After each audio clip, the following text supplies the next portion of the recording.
Hi, But Sari. Good to it's see you. great to have these long dialogues about supervision with you.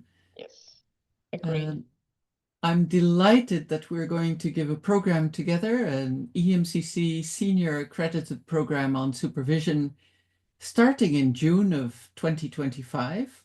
Yes, partly in the Netherlands and partly online. So it's Yeah, so very it's a ex yeah, blended program, exactly. a blended international program, I should say. That's it. That's true. That's true.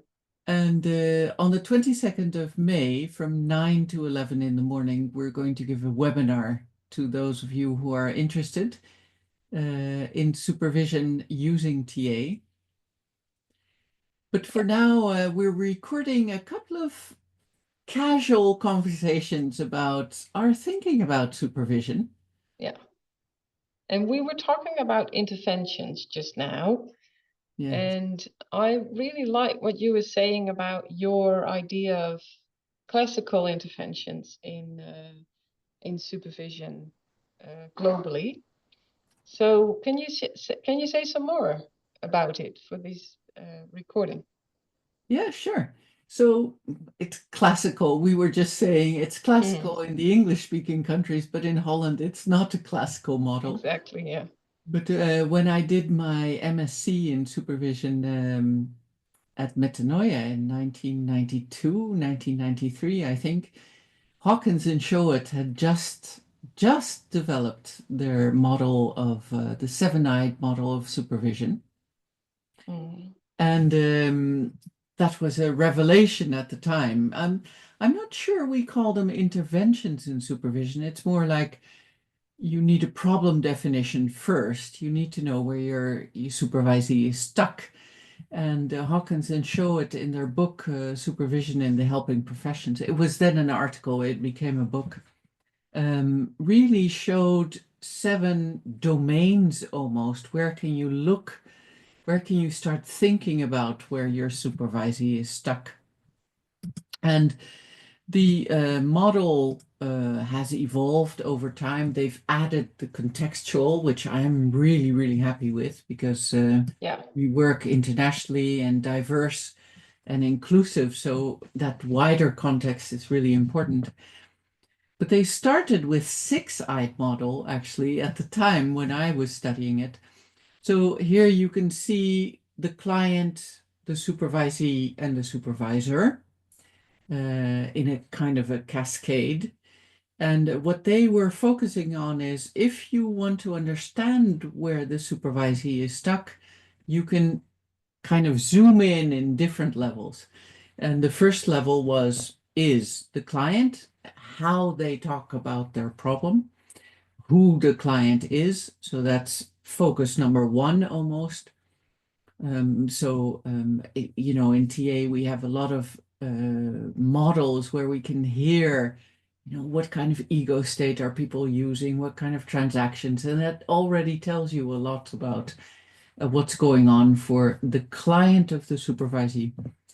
The second focus, they said, is really when you're doing supervision, is what kind of strategies or interventions is the coach or your supervisee, as it were, if I'm the supervisor, using with the client. And yeah, is that perhaps where the supervision is stuck? Sometimes different strokes for different folks. We say you have to use different types of interventions with different clients. And yeah. sometimes, you have to look at is it fitting for what's happening really? For what needs to happen between them.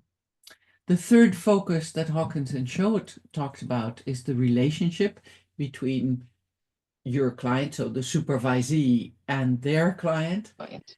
And you're going to say a lot about that in a second, so I'm going to leave it. Can you say something about that difference between the interventions and strategies and the relationship? Like, because yeah, because I can see one, two, and three, and Yes. there's something different in the relationship than there is in the interventions that Yeah. somebody's doing. Yeah, so for me, interventions really, I do a diagnostic Yeah. as a coach, I do a diagnostic, where is my client stuck? And then I make an intervention plan.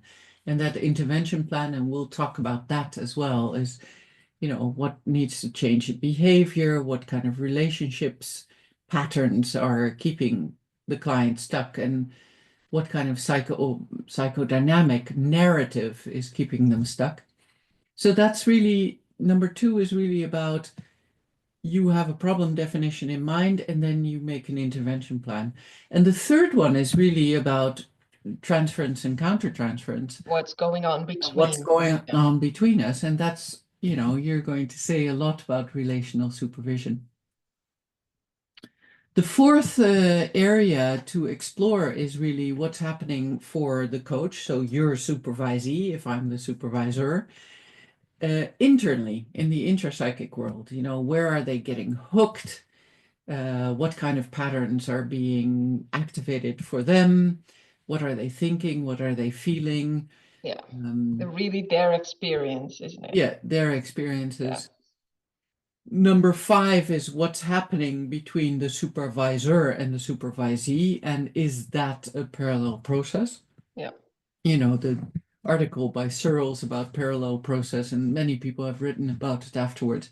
So is the relationship between supervisor and supervisee echoing what's happening between the supervisee and their client? A very rich area, which we'll talk more about specifically later. And then the last one they talked about then in 1993 was the supervisor's own experience. So what's going on intrapsychically for you as a supervisor faced with that supervisee who's facing that client? And I think that's a really rich area of reflection as well. As I said later, they, in 2012, their book came out. 2020, Hawkins rewrote the book Supervision for the Helping Professions with somebody else, McMahon. And they added number 7, the wider context. And using this, I find it a really good way of kind of, where am I looking to see where we're stuck in the supervision? Where do we have to focus to really come to I won't say resolution, but more to an insight and an awareness. Yeah. And perhaps to encourage the supervisee to do something different. So for me, this is a classical model. It's been around for ages. It's been redeveloped, but it gives a really good way to look at different focal points. Yeah, I agree. Yeah. I do work occasionally with it, but mostly to talk about supervision, because it as the whole idea that there are different modes in supervision, and that you can focus and can say something about where is something going on. I really like this model in that sense, to give clarity about what is it actually that we are doing, and what different aspects can we zoom in and consider in the process. That's interesting. You use it to teach supervision, but not to do supervision. Yeah. Ah.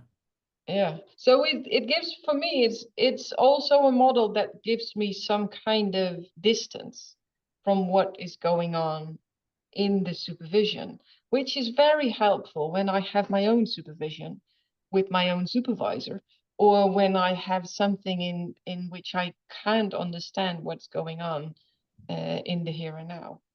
But mostly I'll be working with what is going on in the relationship between my supervisee and the people that my supervisee is working with, and how is that somehow reflected in the here and now. Fantastic. So that's going to be our next video. So for now, keep watching. Keep watching. Yeah.